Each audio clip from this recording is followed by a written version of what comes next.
Most wars don't begin with ideology. They begin when financial systems break, power shifts, and countries run out of good options. This video explains why the financial crisis forming around 2026 could reshape global power and raise the risk of conflict most people aren't watching for. 1. The question. No one wants to ask. There's a question most people refuse to consider, not because it's wrong, because it's uncomfortable. The question is this: what happens when the systems holding the global order together stop working? We like to believe that major conflicts emerge from ideology, from the madness of bad leaders, from ancient hatreds that finally boil over. But history tells a different story. Most large-scale conflicts don't begin because people suddenly want war. They begin because the invisible structures that make peace rational start to collapse. When trade routes break, when credit dries up, when growth stops absorbing internal pressure, when cooperation becomes more costly than competition, that's when everything changes. This isn't about morality. It's not about who's right or wrong. It's about incentives.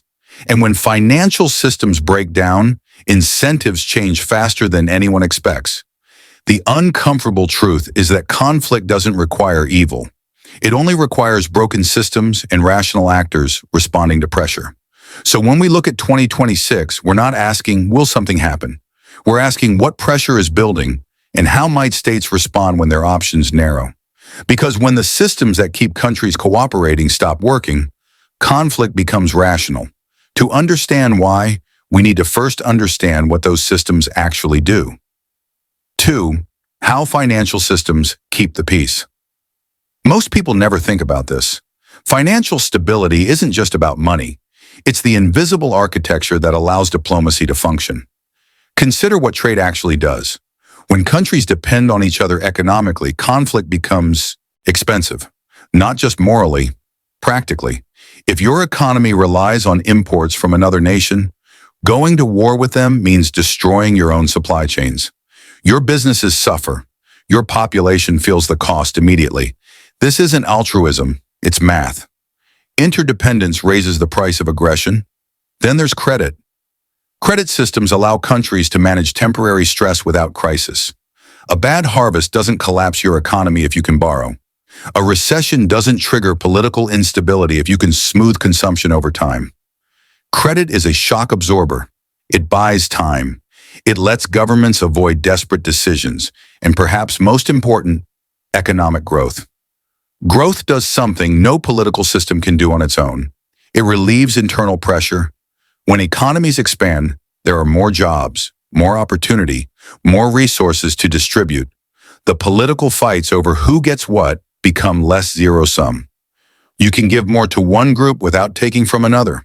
But when growth stops, every political decision becomes redistribution. Every gain for one group is a loss for another. The pressure intensifies. Governments have fewer options. Populations become restless. The margin for error shrinks. This is why financial stability matters so much. It's not just about prosperity. It's about maintaining the conditions where cooperation makes sense, where the benefits of peace outweigh the costs of conflict. Financial systems are the foundation. When they're working, diplomacy has space to operate. Countries can negotiate. They can compromise. They can absorb setbacks without collapsing. But when financial systems break, that foundation disappears. And that's when the calculations change. So what exactly changes? 3. What changes during financial collapse? Financial collapse doesn't just reduce wealth. It fundamentally alters how states behave. First, trade contracts. When credit disappears, international commerce slows. Supply chains fragment. Countries that once cooperated economically start protecting domestic producers. The interdependence that made conflict costly begins to unravel. Each nation becomes more isolated. The penalty for aggression decreases because there's less to lose economically. Second, debt becomes a weapon. In normal times, debt is a tool for growth. During collapse, it becomes leverage. Countries with large debts become vulnerable to pressure. Creditor nations can extract political concessions. Trade agreements get renegotiated under duress. What was once a neutral financial relationship becomes a power dynamic. Third, political pressure builds internally. When people lose jobs, when savings evaporate, when living standards decline, Governments face a choice. They can accept internal instability, or they can redirect that pressure outward. Historically, external conflict has often served as a release valve for internal tension. Not because leaders want war, because the political cost of inaction becomes unbearable. Fourth, the timeline for decision-making compresses. In stable times, governments can wait. They can negotiate. They can pursue long-term strategies. During financial collapse, the window narrows.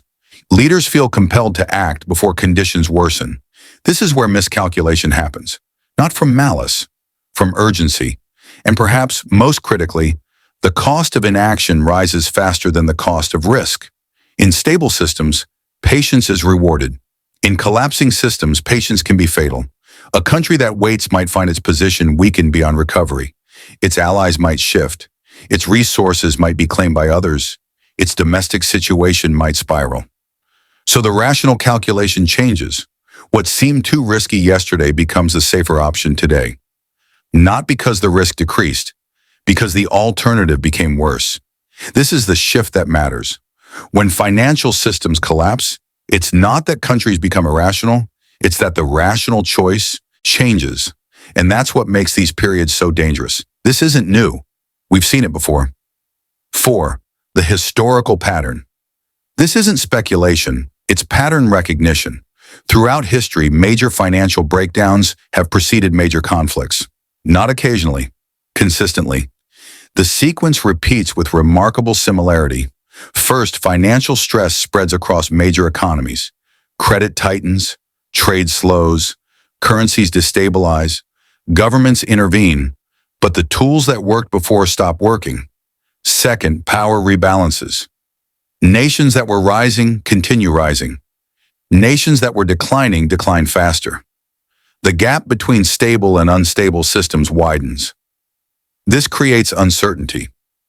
Who will be strong in 5 years? Who will be weak? Which alliances will hold? When the future becomes unclear, countries act to secure their position before that window closes. Third, regional tensions escalate. Disputes that were manageable under financial stability become flashpoints. Resources that weren't worth fighting over suddenly matter. Borders that were stable become contested. The cost-benefit analysis of conflict shifts across multiple relationships simultaneously. Fourth, escalation. Small confrontations that would have de-escalated instead spiral. Miscommunications multiply. The space for diplomatic resolution narrows. Not because people want war, because the systems that would normally contain conflict aren't functioning. This pattern has appeared across different centuries, different regions, different political systems. The details change. The sequence doesn't. And here's what makes it structural rather than coincidental. The pattern appears regardless of culture, ideology, or leadership. It happens under monarchies and democracies, in the East and the West, with different religions, different languages, different historical grievances. What stays constant is the financial breakdown. And what follows? This isn't a moral judgment. These weren't conflicts between good and evil. They were conflicts between states responding to system failure. The key insight is this. When financial architecture collapses, the behavior of states becomes predictable. Not in the details, but in the logic. Governments protect their interests more aggressively. They secure resources more directly. They redefine relationships more rapidly. They do what states have always done under pressure. They act to survive. And when multiple major powers are acting to survive simultaneously, collision becomes more likely. Not because anyone plans it, because the structure produces it. This is why history rhymes. The specific events differ. The underlying mechanism repeats. Systems don't learn. They only reset. Understanding this pattern doesn't mean we can predict exactly what will happen, but it does mean we can see when conditions align that historically produce conflict. And right now, those conditions are aligning, which brings us to 2026. 5. Why 2026 is a pressure point. So why 2026? Not because of a specific event, because of convergence. Multiple major systems are facing stress simultaneously, and when that happens, the interactions between those stresses amplify rather than cancel out.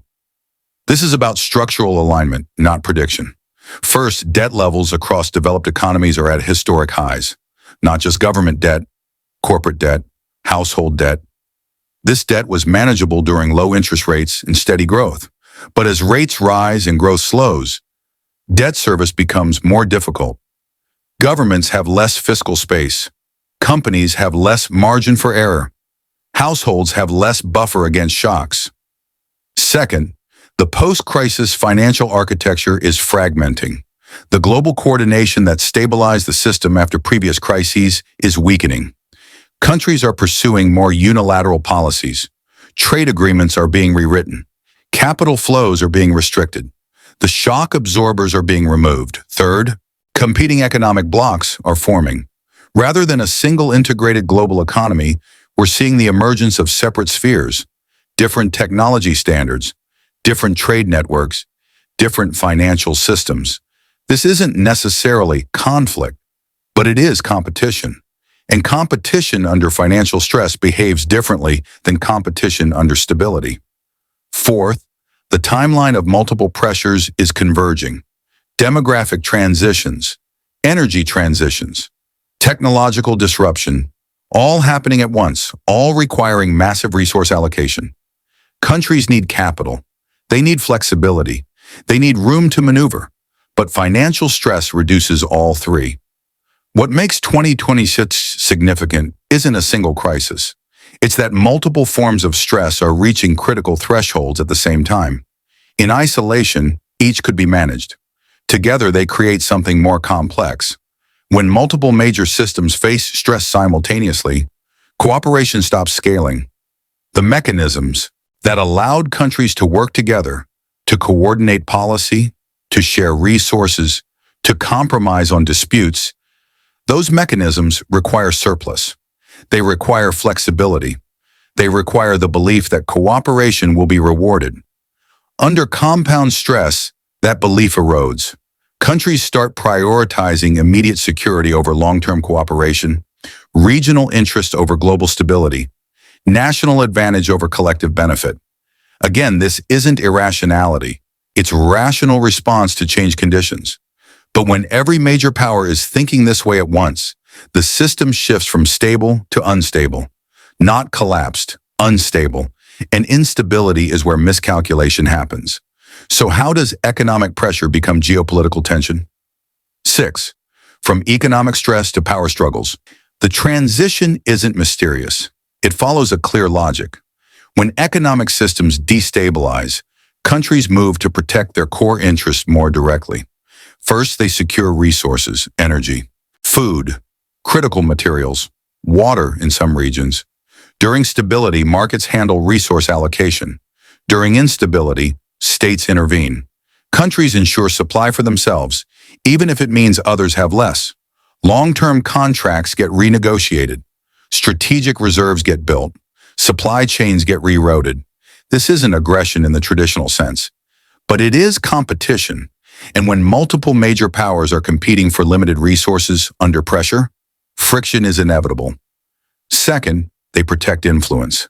A country's position in the international order depends on its relationships, its alliances, its ability to shape decisions that affect its interests. When financial stress makes that position vulnerable, states act to reinforce it. This might mean strengthening alliances, increasing military presence in key regions, asserting claims more forcefully, making examples of challenges to demonstrate resolve. Again, not because leaders want conflict, because the cost of appearing weak rises during instability. Third, they redefine alliances. Partnerships that made sense under one set of conditions might not make sense under another. Countries reassess. Which relationships provide real security? Which are liabilities? Who will be reliable under stress? This reordering creates uncertainty. If traditional alliances are questioned, what replaces them? If old guarantees are doubted, what provides security? That uncertainty itself becomes destabilizing. Fourth, they assert regional control. For major powers, the ability to influence their immediate region is fundamental to security. When global systems are unstable, regional dominance becomes more important. It provides a buffer, a zone of control, a foundation that doesn't depend on global cooperation. So we see countries moving to consolidate regional influence, to resolve ambiguous situations in their favor, to establish precedents that support their position. The critical point is this: power struggles don't start because leaders want conflict. They start because the system leaves fewer alternatives. Under financial stability, countries have multiple ways to secure their interests. They can trade, they can negotiate, they can compromise. Under financial stress, those options narrow. States face a choice: accept a weakened position or act to secure their interests more directly. And when major powers all face that choice simultaneously, the probability of collision increases. No villains, no heroes, only incentives. The system creates the pressure, states respond to the pressure, and sometimes those responses conflict.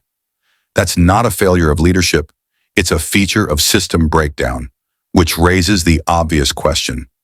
7. Does this mean WW3 is coming? So does this mean WW3 is inevitable? No. This is risk analysis, not prediction. Understanding that conditions exist for escalation doesn't mean escalation must happen. It means the probability increases. History shows the pattern, but history also shows exceptions. There have been financial crises that didn't lead to major conflict. There have been periods of tension that were resolved. There have been moments when leaders chose differently, when systems were stabilized, when the pattern was interrupted. So we're not saying conflict is certain, we're saying the conditions that historically produce conflict are present. That's different. Risk isn't destiny, it's probability, and probability can be influenced by choices, by policy, by coordination, by leadership that understands the pattern and acts to interrupt it. The goal of understanding this isn't to create fear, it's to create clarity. When you understand how systems break down, you can see the decision points, the moments where different choices produce different outcomes. You can distinguish between the fundamental pressures and the specific responses to those pressures. The pressure is real, the response is variable. This is why analysis matters, not to predict the future, but to understand the present with enough depth that better decisions become possible. So no, this isn't a prediction that WW3 is coming. It's an explanation of why the risk is rising, why the structural conditions that have preceded major conflicts before are present again, why the logic of state behavior under financial stress makes escalation more likely. More likely, not inevitable. That distinction matters, because if we understand why risk rises, we can also understand how it might be reduced. Understanding risk is not fear, it's clarity. 8. Closing frame. Here's what matters. The financial crisis forming around 2026 isn't just an economic event. It's a structural change that will reshape how major powers interact. That reshaping could be managed, it could be navigated, or it could become confrontational. Which path emerges depends on choices that haven't been made yet. But those choices will be made in the context of financial stress, competing interests, and narrowing options. This is the landscape ahead. Not inevitable conflict, but definitely increased risk. Not because anyone wants war, because broken systems produce different incentives. Understanding this isn't about preparing for catastrophe. It's about seeing the architecture beneath events. Most people watch headlines. They react to what's already happened. They see the surface. The goal here is different. It's to understand the system shaping outcomes before those outcomes appear. To see the structure, not just the events. To think in terms of cause and effect, incentives and pressure, rather than good guys and bad guys, because that's how the world actually works. Financial systems shape state behavior. State behavior shapes global stability. Global stability shapes everything else. When you understand those connections, you see things others miss. Not because you're smarter, because you're looking at the right level. The goal isn't to fear the future. It's to understand the system shaping it. If you want to understand how money, power, and history intersect, long before the headlines catch up, financial method exists for exactly that purpose. We don't do hype. We don't do panic. We don't do predictions. We do structure. We explain how systems work, why they break, and what happens when they do. Every video, every analysis, built on the same foundation: clarity over noise, logic over emotion, understanding over reaction. If that's the kind of thinking you value, subscribe, because this is what we build. Not drama, structure, not fear, clarity. That's financial method.